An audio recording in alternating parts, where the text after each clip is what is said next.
Hotel ইন্টারকন্টিনেন্টালে মঙ্গলবার সকালে বাংলাদেশ জামায়াতে ইসলামী আয়োজিত দিনব্যাপী পলিসি সামিটের উদ্বোধন করা হয়। অনুষ্ঠানে যোগ দেন বিভিন্ন দেশের রাষ্ট্রদূত, রাজনৈতিক দলের নেতা, ব্যবসায়ী ও জ্যেষ্ঠ গণমাধ্যম ব্যক্তিরা।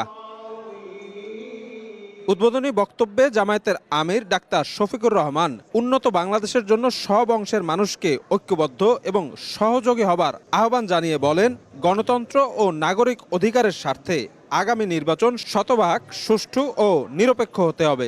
15 years of authoritarian rule of the previous regime, under which we saw the most horrific torture of opponents, repression of political freedoms, mismanagement of the economy on a mass criminal scale.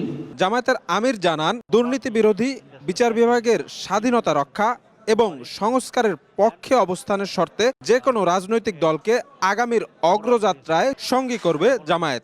We will work that any political party that commits to three basic fundamentals: rooting out corruption, promoting social justice, and driving forward essential reforms to build a governance system that the people of Bangladesh can be proud.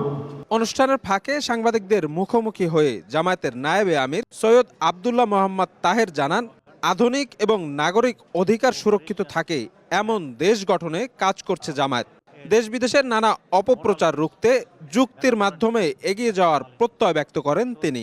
একটি corruption free Bangladesh, একটা prosperous Bangladesh এবং একটা good governance কীভাবে হবে সে ব্যাপারে আমরা মূলত কথা বলেছি। 56 বছরে বাংলাদেশের যে ডেডলক ছিল এটা উত্তরণ ঘটিয়ে আমাদের 5 আগস্টের যে বিপ্লব সাধিত হচ্ছে সেটার আকাঙ্ক্ষা এসপিরেশনকে আমরা ধারণ করে আমরা একটা নিউ বাংলাদেশ গড়ে তুলব। সামিটে ভবিষ্যৎ বাংলাদেশ বিনির্মাণে আগামীর রূপরেখা তুলে ধরে বক্তব্য দেন দলটির বিভিন্ন পর্যায়ের নেতারা। শফিক মুন্সি, সময় সংবাদ, ঢাকা।